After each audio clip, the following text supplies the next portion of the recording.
శివాయ.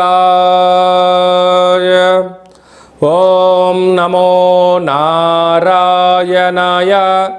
కర్మ నివారణ, నరదృష్టి నివారణ, సంచిత ప్రారబ్ధ ఆగమిక కర్మ నివారణ, తులాభార కాల భైరవాయ నమో నమః.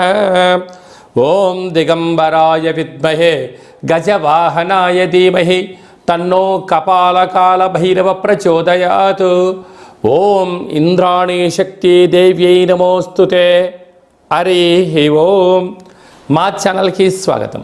చూస్తున్న వీక్షకులకు, ప్రేక్షకులకు, ప్రియ కాళ భైరవ భగవద్బంధులకి స్వాగతం పలుకుతూ మమ్మల్ని ఎంతగానో ఆదరిస్తూ ఉండబడినటువంటి ప్రియ సోదర సోదరీమణులకు అందరిపైనను, సనాతన ధర్మ సంరక్షకులకు, జ్యోతిష్య అభిమానులకు అందరికీ కూడా స్వాగతం పలుకుతూ, ఆదివారం అమావాస్య పుష్యమి నక్షత్ర సందర్భంగా అందరికీ నిండు నూరేళ్ల ఆయురారోగ్యాలను ప్రసాదించాలని శ్రీ కాళీ సమేత కాళభైరవ స్వామిని వేడుకుందాం.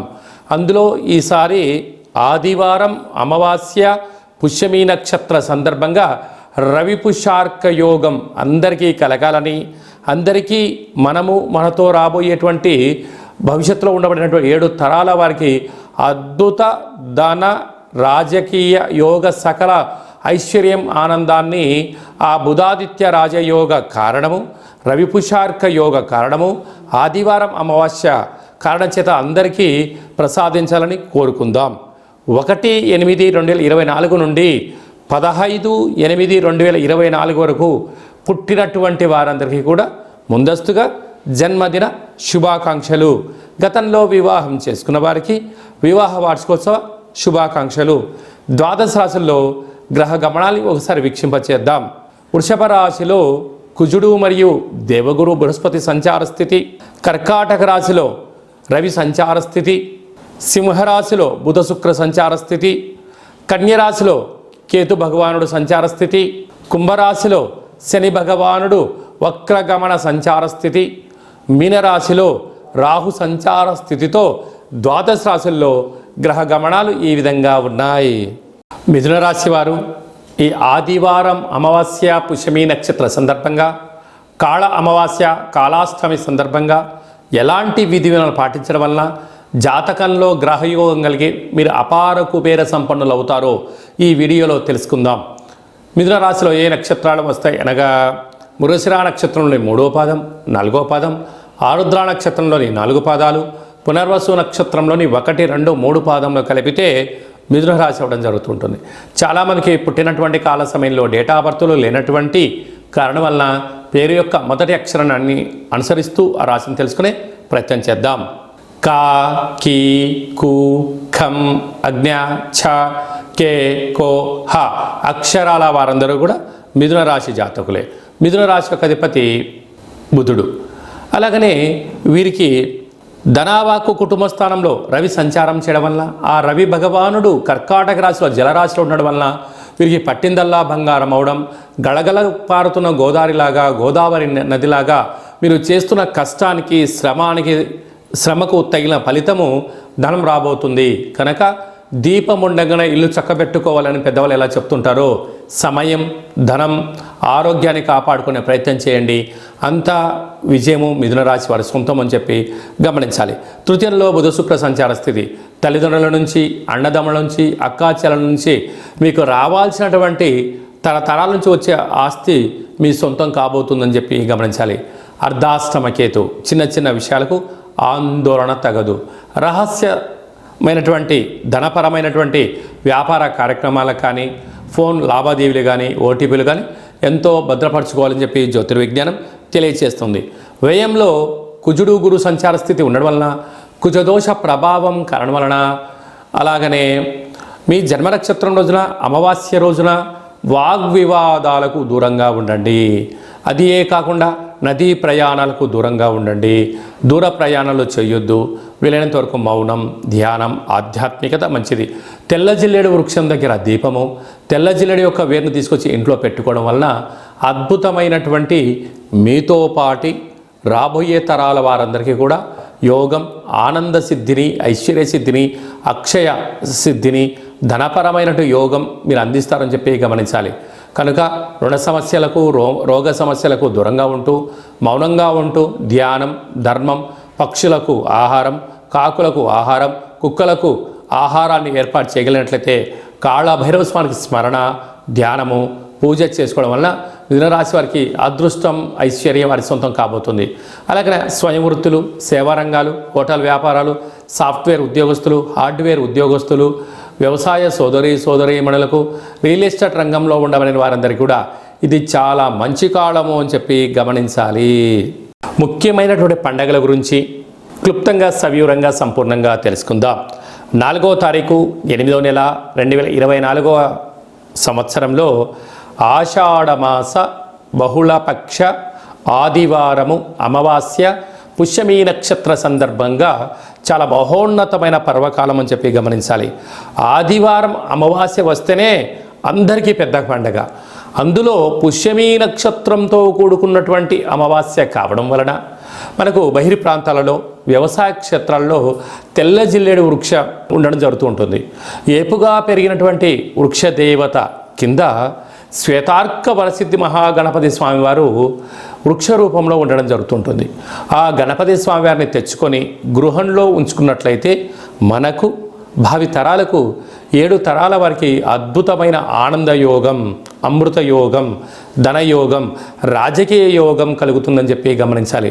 కనుక మనం అమావాస్య రోజు ఉదయాన్నే నిద్రలేచి ఇంటినల్లా శుద్ధి పెట్టుకొని మంగళ స్నానాలు చేసుకొని ఇంటికి మామిడాకులు, కొబ్బరాకులను ఏర్పాటు చేసుకొని సూర్య నమస్కారం చేసి సూర్య భగవానికి అర్ఘ్యం వదిలిపెట్టడము, ఒక తెల్ల జిల్లేడు ఆకులలో చక్కెర పొంగలి పాయసాన్ని భగవంతుడికి నైవేద్యంగా ఏర్పాటు చేయడము, సూర్య నమస్కారాలు, సూర్య ఆసనాలు, సూర్యోపాసన, ఓం హ్రాం హ్రీం రౌం సహ సూర్యాయ నమః అనేటువంటి మంత్రాన్ని ఒక 108 సార్లు తప్పకుండా పారాయణం చేసినట్లయితే అద్భుత యోగం కలుగుతుందని చెప్పి గమనించగలగాలి.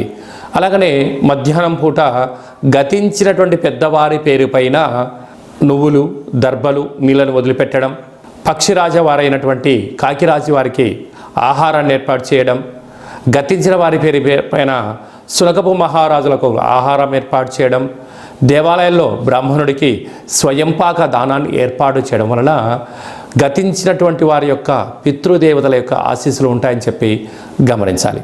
సాయం సంధ్య కాగానే సాయంత్రం 4:30 నుండి 6 గంటల వరకు రాహుకాల సమయం ఉంటుంది కనుక ఇంట్లో ఒక అష్టదళ పద్మాన్ని వేసుకొని నిమ్మకాయలతో దీపాన్ని వెలిగించడము, విష్ణు సహస్రనామ పారాయణం కానీ లలిత సహస్రనామ పారాయణం చేయడం వలన ఇంటిలో రాహుకాలంలో చేసే పూజ ఫలిత ప్రభావం వలన నరదృష్టి, శత్రు ప్రభావాలు తొలగిపోతాయి. చీకటి పడ్డాక లేకుంటే ఉదయం కానీ ఇంటికి ఒక ఎర్రటి గుమ్మడికాయను దిష్టి తీసి పలగొట్టడం, దారం కలిగిన నిమ్మకాయని కట్ చేసి గడపకు ఇటువైపు అటువైపు పెట్టడం, కార్లను, ఫ్యాక్టరీలను, కర్మాగారాలను శుద్ధి పెట్టుకొని సాంబ్రాణితో ధూపం వేయడం వలన ప్రశాంతత కలుగుతుందని జరుగుతుంది.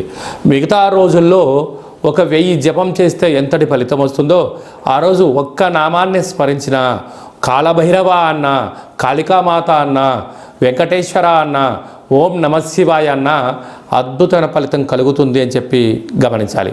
ఆ రోజు చేసే పూజ, ఆ రోజు చేసే దీక్ష, ఆ రోజు ఉండబడిన మౌనము మనకెంతో ఐశ్వర్యాన్ని, ఆనందాన్ని మనకు కలిగిస్తుందని చెప్పి గమనించగలగాలి. అదే కాకుండా ఆ యొక్క అమావాస్యను కాళ అమావాస్య అంటారు.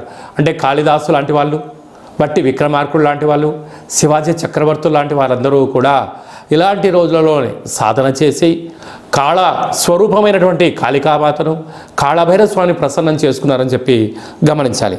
అలాగనే మనకు 12వ తారీఖున 13వ తారీఖున శ్రావణమాస శుద్ధాష్టమి సందర్భంగా, కాళ అష్టమి సందర్భంగా కాళభైరవ స్వామి స్మరణ, ధ్యానము యోగదాయకం అని చెప్పి గమనించాలి. మన యొక్క దేవాలయంలో 4 శనివారాలు, 4 మంగళవారాలు, శుద్ధాష్టమి, పూర్ణిమ, బహుళాష్టమి, అమావాస్య సందర్భంగా నిత్యము కాళభైరవ హోమం జరుగుతూ ఉంటుంది. కనుక దేవాలయంలో అర్చన, అభిషేకాదులు, కాళభైరవ స్వామి యొక్క ముడుపు, కాళభైరవ స్వామి వారి యొక్క కూష్మాండ దీపము పెట్టడం జరుగుతుంటుంది. హోమంలో పాల్గొనడం వలన సకల అష్ట కష్టాలు తొలగిపోతాయి. కాలము అనగానే కాళభైరుడి యొక్క చేతిలో ఉంటుంది. అందుకే కాళాష్టమి, కాళ అమావాస్య రోజున భైరవ స్వామి యొక్క స్మరణ, ధ్యానము, పూజ ఐశ్వర్యాన్ని, ఆనందాన్ని కట్టబెడుతుందని చెప్పి గమనించాలి. గృహంలో ఉండబడిన నరదృష్టి తొలగిపోతుంది. వ్యాపారాల్లో ఉండబడినటువంటి ఆటంకాలు తొలగిపోతాయి. విపరీతమైనటువంటి జనాకర్షణ, ధనాకర్షణ కలుగుతుందని చెప్పి గమనించాలి. ఆసక్తి కలిగితే ఇంట్లో చేసుకోండి. కుదరలేని పక్షంలో ఈ కింద నెంబర్ సంప్రదించినట్లయితే, మీ గోత్రనామంలో పంపించినట్లయితే వీడియో కాల్ ద్వారా చూపించి మీ పేరుపైన ఒక సౌభాగ్య ముడుపు, కూష్మాండ దీపము, హోమాన్ని చేయించి వాట్సాప్ కాల్ ద్వారా ప్రత్యక్ష ప్రసారాన్ని కూడా చేయించడం జరుగుతుందని చెప్పి గమనించాలి. ఇంకనూ మనము ఈ ఆషాఢమాస ఆదివారం అమావాస్య రోజున, శ్రావణమాస శుద్ధాష్టమి, కాళాష్టమి సందర్భంగా ఇంకనూ విజయం సాధించగలగాలి అన్నట్లయితే ఈ యొక్క పాత్ర కంచు పాత్ర అంటారు. అంటే కంచు మోగినట్టు కనకమ్ము మోగదు గదరా సుమతి అని చెప్పి మనకు సుమతి శతకంలో చెప్పడం జరుగుతుంటుంది. రాసులు 12 ఎలా ఉంటాయో 12ని అచ్చు వేయడం జరుగుతుంటుంది. పూజ చేసిన తదనంతరము ఈ యొక్క పాత్రను ఇలా ఎడమ చేతో పట్టుకొని కుడి చేతో ఈ కర సహాయం తీసుకొని చిన్నగా శబ్దం చేసినట్లయితే ఓంకార శబ్దం రావడం జరుగుతుంటుంది.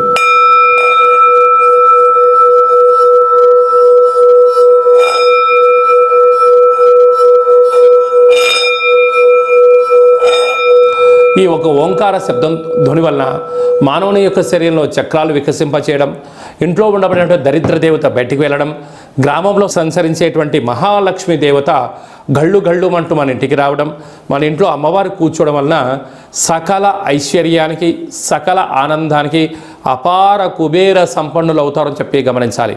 ఈ యొక్క కాళభైరవ స్వామి అక్షయ పాత్ర మరియు మీకు ఒక కాళభైరవ స్వామి ఒక పిరమిడు, డాలరు, కంకణము, కాళభైరవ హోమం చేయించడం జరుగుతుంది. మీకు వాట్సాప్ కాల్ ద్వారా ప్రత్యక్ష ప్రసారాన్ని కూడా చూపించడం జరుగుతుంది.